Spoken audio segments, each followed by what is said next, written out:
alles, was dem Trend zugehörig ist, das bleibt nicht. Es bleibt nur das, was vom Herzen kommt, was der Künstler macht. Das, was vom Herzen kommt, ob in der Malerei, in der Musik oder in der Literatur, das hat Ewigkeitswert.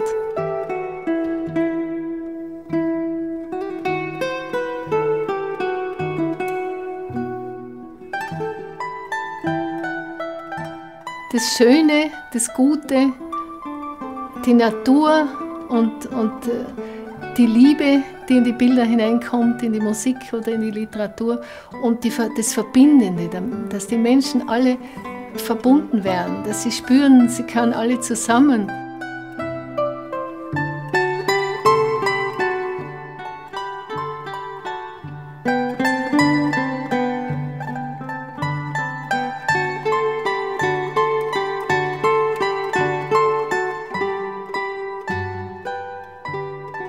Ja, ich bin Malerin und habe sehr große Freude in meiner Arbeit. Ich habe in Innsbruck die Staatsgewerbeschule gemacht und in Wien die Akademie studiert. Und nachher habe ich dann mein Atelier in Wien gehabt und auch viele Reisen im Ausland. Ich habe überall sehr viel gearbeitet, habe auch schöne Preise bekommen, internationale und österreichische, habe auch viele Wettbewerbe mit Architekten für Schulen, Kindergärten und Krankenhäuser, also für Wandgemälde gemacht, habe einige Wettbewerbspreise gemacht und es ist für mich eine ganz große Freude zu arbeiten, habe auch sehr viele Ausstellungen im In- und Ausland gehabt und also auch Kanada, Amerika, habe auch in Marokko, Kairo, also Ägypten, Italien und Frankreich und überall viele Ausstellungen gehabt und sehr viel in Österreich auch. Und ich habe ganz große Freude an meiner Arbeit. Seit den 50er Jahren ist Elisabeth Bauerstein-Wildbolz eine angesehene Malerin. Ihre Ausbildung erhielt die 1933 in Innsbruck geborene Künstlerin in Wien an der Akademie für Angewandte Kunst und an der Akademie für Bildende Künste. Schon 1954 wurde Bauerstein in New York mit dem Preis des internationalen Wettbewerbs der Fuller Fabrics ausgezeichnet. 1959 folgte der Theodor-Körner-Preis zur Förderung von Wissenschaft und Kunst in Wien und 1966 der Preis der Landeshauptstadt Innsbruck für künstlerisches Schaffen. 1986 wurde ihr der Professorentitel verliehen. Thema ihrer Malerei ist neben dem Menschen und seinem Milieu die Landschaft, die unberührte Natur und deren Mikrokosmos. Der österreichische Maler und Grafiker Professor Rudolf Hausner: Dabei entstehen Bilder, deren neue Ästhetik den Abstand zwischen Zivilisation und Natur überbrücken helfen und für uns Menschen geradezu therapeutische Bedeutung annehmen. Ja, ich wollte als Kind immer schon Malerin werden und freue mich sehr, dass das mir gelungen ist, auch bei meinen Eltern das durchzusetzen. Und es ist wirklich ein Beruf, der mich ganz, ganz glücklich macht. Und es ist einfach mir ein Anliegen, die Natur wieder, also alles, was in der Natur ist, wieder in die Bilder zu bringen. Und später durfte ich dann und konnte ich auch Aufträge bekommen für Wettbewerbsarbeiten in Schulen, habe dann auch sehr viel Naturelemente in die großen Bilder hineingebracht, sodass die Kinder auch lernen, den Mikrokosmos, also die kleinen Pflanzen und die Moose auf den Steinen zu lieben, zu schätzen. Und wenn sie einen Ausflug machen, dass sie nichts fallen lassen, sozusagen auf die schönen Steine oder auf das schöne Waldmoos, sondern sehen, das sind auch Pflanzen, die also wunderschön sind, wenn man sie betrachtet. Jede kleine Moosblüte ist eine Schönheit. Und dass sie da das lernen, dass man die Natur sehr lieb hat und sie dankt einem dann sehr. Das ist so wunderschön. Ich habe auch bei Ärzten ziemlich viele Bilder und die sind besonders liebevolle Kunden, weil sie sagen, sie haben so eine Freude an den Bildern, vor allem für die Patienten auch, in den Wartezimmern. Das ist so schön, sagen sie, die Patienten werden viel ruhiger, weil die Bilder so positiv sind. Und das ist mir eben als Herzensanliegen, ja eben viel therapeutisch auch aufzubauen durch die Bilder. Und das ist auch in Kliniken so, Da sind auch sehr viele Bilder von mir, große Wandbilder und auch sehr viel in therapeutischen Anstalten, wo sagen wir, Reha und so weiter. Und überall sind die Bilder und ich höre immer wieder, dass es so viel Aufbauendes und Freude macht. Und es ist so wichtig, wie zum Beispiel der Wiener Psychologe und Psychiater, Professor Dr. Ringel sagt, es ist Harmonie ist Gesundheit und Disharmonie ist Krankheit. Und das stimmt so genau, denn man merkt es, wenn man den eigenen Körper beobachtet, das eigene Gefühl, das sofort spürt man, wenn man was sieht oder hört, das baut mich jetzt auf und das drückt mich hinunter. Und es ist einfach wunderbar, dass man da eben helfen kann und es ist auch überhaupt in der Malerei, in der Musik und in der Literatur eigentlich dasselbe. Und es ist so wunderbar, nachdem sehr viel Negatives auch auf der Erde hier auch gewesen ist und immer noch ist. Und es ist so gut, wenn man sehr viel Positives entgegensetzt. Und das Positive ist viel stärker als das Negative. Und die Menschen fühlen sich auch sofort viel mehr angezogen, wenn man es ihnen zeigt. Die wissen das oft gar nicht, wie wichtig das Positive ist und wie das andere eigentlich das Gefühl nicht so gut ist. Und wir haben auch, also meine Ausstellungen haben zum Beispiel Besucher gesagt, endlich einmal erfreuliche Bilder. Das baut mich auf. Und sonst sieht man oft so viel Ungutes und so viele negative Darstellungen, die, sagen wir, so eben, ja, tote Pferde und Kriegsszenen und diese Dinge, also Streit und Revolutionsbilder und dies und jenes. Und da ist es so schön, wenn man die Natur dagegen setzt, eine schöne Blüte oder eine schöne Landschaft, ein schönes Licht, die Sonne, die sich überall spiegelt und das bringt die Freude.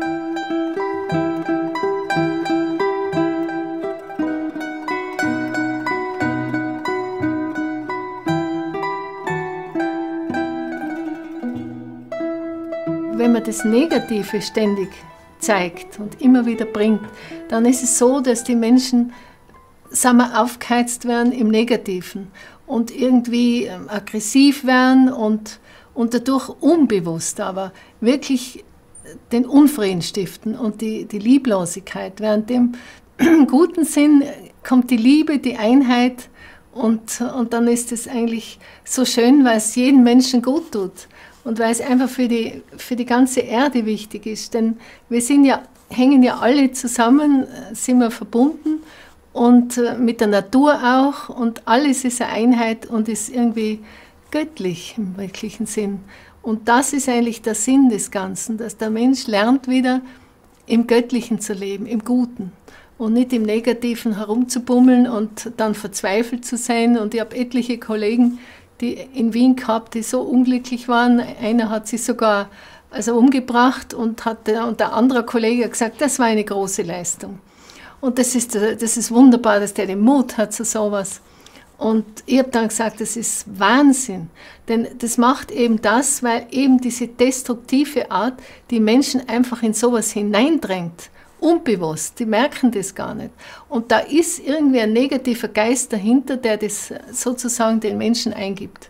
Aber ich beurteile es dann auch meistens vom künstlerischen Standpunkt aus. Ich habe doch sehr viel Ausbildung als Malerin und große Erfahrung und sehe das auch, dass im guten Bild also viel mehr künstlerische Kraft ist, schönere Komposition, also im Negativen. Es gibt negative Bilder, die zwar gekonnt sind, gibt es auch ab und zu, die aber irgendwie eben trotzdem das Böse in sich haben. Und die meisten Negativen sind aber total ungekonnt. Also da ist Chaos drauf, da ist Unangenehmes drinnen und da ist es einfach so, dass man denkt, wie schade, die Menschen wissen das nicht. Es ist auch in den Akademien, wird es gefördert meistens jetzt, früher war es nicht so. Und die glauben, es ist auch kommerziell besser, wenn man sowas vermarktet, weil ja irgendwie der Trend momentan so ist. Und deswegen ist es so wichtig, dass man immer nur das Gute kriegt, weil der Mensch ist irgendwie sehr beeinflussbar, wenn er noch nicht sich selbst erkannt hat und nicht weiß, dass er eigentlich glücklich sein sollte von Haus aus und Freude haben. Und das andere ist ein Modetrend, kann man ruhig sagen, und im bösesten Sinn. Und das ist dann, was einfach zu Suizid führt und zu allem Möglichen und zu Alkohol, zu Drogen und zu allem. Und die Menschen können gar nichts dafür, weil das einfach im Trend der Zeit liegt. Und da muss man sie rausführen und ihnen zeigen, wie schön das Leben sein kann, wenn man in das Positive hineinkommt, wie wunderbar das dann ist und wie glücklich sie sind und wie viel Freude sie den anderen wieder weitergeben. Und deswegen ist es mir das Bedürfnis, eben viel Gutes zu tun durch die Bilder. Das ist wirklich eine Freude.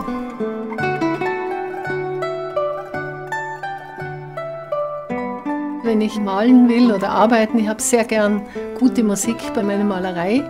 Ich liebe zum Beispiel Mozart sehr oder Boccherini oder je nachdem, was ich eigentlich arbeite. Und das ist wunderbar und das bringt mir eigentlich immer mehr sozusagen in die Stimmung und in das Schöne hinein. Und wenn man dann so plötzlich eine Technomusik kommt und die schönen Konzerte fertig sind, dann ist es so unangenehm, ich kann nicht weiterarbeiten. Es bringt mich einfach in eine nervöse Stimmung hinein, in eine Unruhe. Und wir haben das auch wieder festgestellt, zum Beispiel, wir waren auf einer Alm oben, ziemlich hoch, und die hatten auch eine große Disco dort. Und das läuft von früh bis abends mit Scheinwerfern, ganz extremen Irrlichtern in grellen Blau, Grün und Rot und so weiter und die Technomusik mit Lautsprechern. Und mein Mann und ich haben gesagt, die schöne Natur dort, wenn man dort wandern geht, das ist so unangenehm und es ist einfach schade um die Natur. Und es ist einfach wichtig, dass die Menschen das erkennen, denn auch die ganzen Tiere, die dort leben, die Bergfinken und alles, es wird alles unruhig und es ist so wunderschön, die Stille in der Natur. Und dass man das genießen kann, dass man sich verbindet mit dem Guten. Und deswegen ist es so schön, wenn man das Gute fördert und das Gute bringt. Also immer wieder viel, viel Gutes für alle Menschen. Und das ist so wichtig. Alles, was Musik, Malerei, Literatur und so weiter ist, das verbindet und jeder Künstler bemüht sich, der im guten Sinn arbeitet, irgendwie zu verbinden. Und die Menschen, die das aufnehmen, fühlen sich dann auch verbunden, nicht nur zum Künstler, sondern speziell auch untereinander. Und das ist das Wichtige. Das ist ganz besonders schön, weil da ist die Schwingung so, dass es die Einheit bringt. Währenddem das Chaos und die negativen Darstellungen, die sind destruktiv und zerstreuen, zerstören und dividieren auseinander.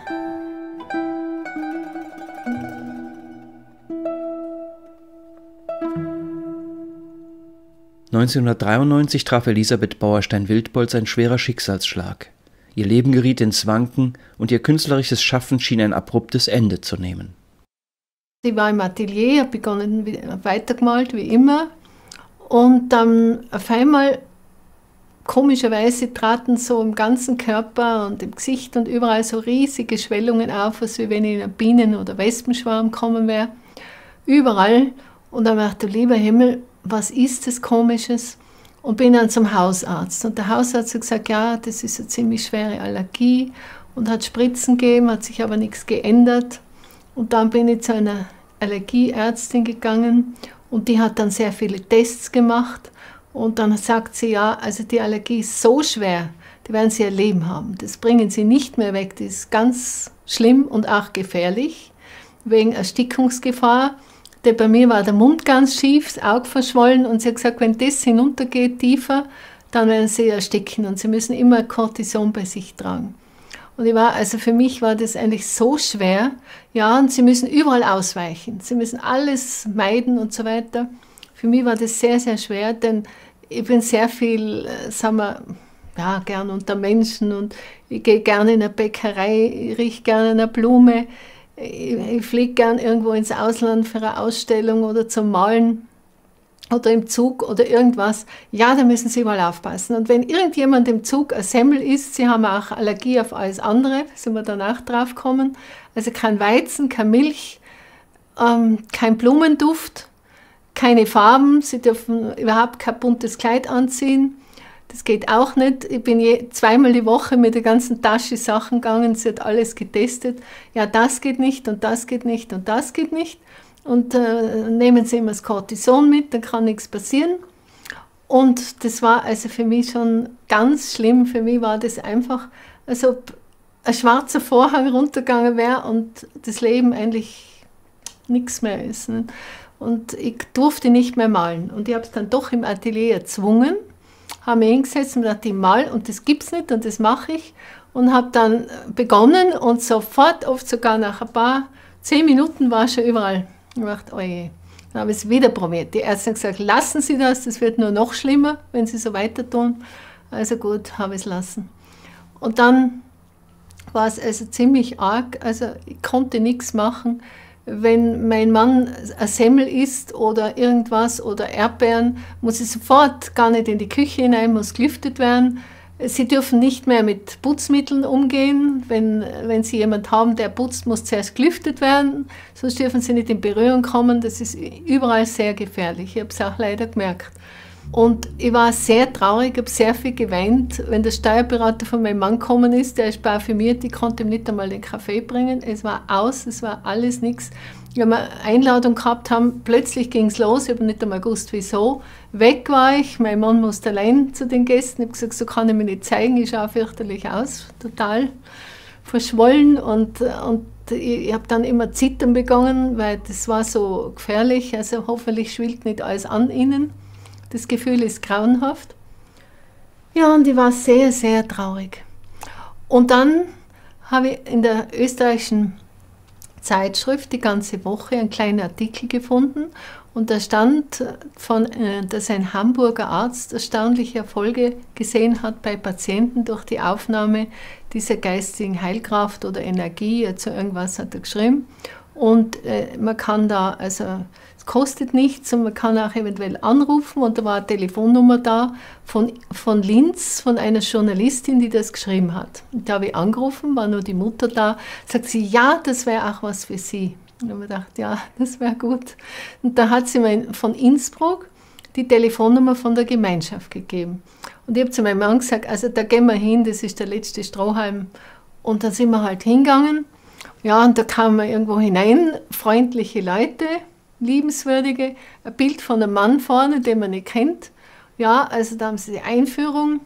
Ja, also gut, wir haben uns hingesetzt, waren noch 2 zur Einführung. Ja, haben sie den Strom gespürt? Beide nein. Wir waren sehr skeptisch, wir haben uns gedacht, weiß Gott, was das ist. Man muss ja aufpassen, in was man hineinkommt. Und ja, und wollen Sie noch zur Gemeinschaftsstunde bleiben? Ich habe gesagt, ja, bleiben. Und dann hat die Gemeinschaftsleiterin auch von Bruno Gröning erzählt und hat auch von seiner Lehre und seine Worte. Und da habe ich zu meinem Mann dann am Nachhauseweg gesagt, du, ich habe das Gefühl, da ist wirklich Klarheit, da ist Wahrheit, da ist Liebe. Und da bleiben wir, das schauen wir uns an. Da kann irgendwas Gutes geschehen. Ich wollte eigentlich zuerst schon meinem Mann auch nicht alle 3 Wochen zur Gemeinschaftsstunde gehen. Wir sind freie Leute und ich bin freie Künstlerin, lass mich nirgends anhängen, also irgendwo gebunden sein. Aber eben die Not drängt ja und außerdem habe ich das Gefühl gehabt, wenn Bruno Gröning sagt, wer Erfolg hat, den Erfolg, dann muss man eben gehen. Und wir sind dann immer gegangen, alle 3 Wochen. Und was auch interessant war, ich habe eine ganze Woche eingestellt und habe überhaupt keinen Strom gespürt. Gar nichts. Und am Pfingstsamstag, da haben wir auch halt wieder brav hingesetzt und habe halt eingestellt. Und auf einmal habe ich das Gefühl gehabt, als wie vom Kopf hinunter über den Rücken, ein ganz wunderbares Gefühl, eine Wärme, als ob hinter mir eine Wärmelampe wäre, so ein Strahler, aber viel angenehmer als ein Strahler. Und da habe ich gedacht, ja, eigenartig, da ist irgendwas. Und dann habe ich eigentlich durch diese Wärme und durch das Gefühl, das war so was Gutes, so was Aufbauendes. Und ich habe da plötzlich das Gefühl gehabt, ja, also ich habe wieder Freude empfinden können. Endlich einmal Freude, ein Glücksgefühl. Da ist was dran. Und dann sind wir ein ganzes halbes Jahr, waren wir immer in der Gemeinschaftsstunde. Und dann war es so, ich hatte eine große Ausstellung in der Schweiz gebucht. Und die ist immer ausgebucht, ziemlich einige Jahre. Und ich wollte dem Galeristen nichts sagen und auch nicht Kunsthandel, weil sonst ist man aus dem Geschäft draußen. Und dann dachte ich, was tue ich jetzt? Ist ja viel zu wenig da an Bildern. Ja, und dann habe ich Bruno Gröning gefragt, was soll ich tun? Ja, und dann nach ein paar Tagen in der Früh habe ich das Gefühl gehabt und fast wie Worte innerlich, du kannst jetzt malen gehen. Und dann bin ich hinunter ins Atelier, habe Arbeiten angefangen mit allen verbotenen Farben. Die Türen und Fenster waren zu, weil es kalt war draußen, es war Anfang November, und habe die ganzen Farbdämpfe gehabt, weil ich ja selber auch zum Teil Farben anrühre, die waren auch alle verboten. Und dann dachte ich, ja, also mal jetzt, und habe ganz begeistert gearbeitet und haben mir halt gedacht, na, es kann noch eine Reaktion kommen, eine Regelung, aber muss nicht sein. Aber jedenfalls kann ich malen. Und in der Nacht habe ich überlegt, war nichts. Dann am nächsten habe ich weitergearbeitet, wieder nichts. In der Nacht genauso nichts. Keine Reaktion, nichts. Und am dritten Tag wieder dasselbe. Und ich habe von meinen Wiener Internisten gewusst, ja, also wenn es 36 Stunden nicht auftritt, dann ist man auf irgendwas nicht allergen, mit dem man in Berührung kam. Ja, und nach 36 Stunden, am dritten Tag in der Früh, habe ich zu meinem Mann gesagt, ich glaube, ich habe die Heilung, ich spüre nichts mehr. Und da war ich sehr, sehr glücklich, habe dann weitergearbeitet. Und dann im Frühjahr sind wir dann mit den Bildern in die Schweiz. Ich habe dann die Ausstellung gemacht und Fototermin und alles bestens. Und jetzt sind wir 12,5 Jahre im Freundeskreis und es ist nie mehr irgendeine Allergie aufgetreten. Und ich mache alles wieder, was verboten war. Und das ist ja wunderbar. Und sehr schön war auch die Ausstellung in der Schweiz, weil es war ein großer Raum und viele, viele Bilder. Und dieses Bild hier, das kam auch dorthin und das war das erste Bild, was ich nach meiner Heilung gemalt habe. Und die Farben waren total verboten, meine Lieblingsfarben, gelb, orange und rot. Da bin ich so glücklich, dass ich diese Farben wieder verwenden darf und kann. Und das ist herrlich. Und das ist ein besonderes Bild für mich, weil das ist das Heilungsbild. Das habe ich sehr gern. Und wir sind sehr, sehr dankbar, mein Mann und ich, dass ich diese Heilung bekommen habe. Und sehr dankbar, dass wir den Bruno Gröning Freundeskreis gefunden haben. Denn das ist wirklich, aus der ärgsten Not war das die Rettung und ein neuer Geburtstag ins Leben. Und ich muss auch eines sagen, ich habe wieder zu Gott zurückgefunden. Ich habe nämlich immer gesucht und gesucht. Ich habe als Kind und als junges Mädchen war ich sehr religiös. Aber dann habe ich einfach das Gefühl gehabt, naja, man merkt nicht viel und man spürt eigentlich wenig. Und außerdem, ich habe viel gebetet, da bei der Allergie habe ich doch wieder begonnen, aber es hat nichts geholfen. Und da war ich eigentlich so ein bisschen distanziert, obwohl ich immer eigentlich das Gute und das Göttliche gesucht habe. Aber ich habe es nirgends gefunden. Und hier habe ich es gefunden. Und da bin ich so, so dankbar, ich kann gar nicht sagen wie.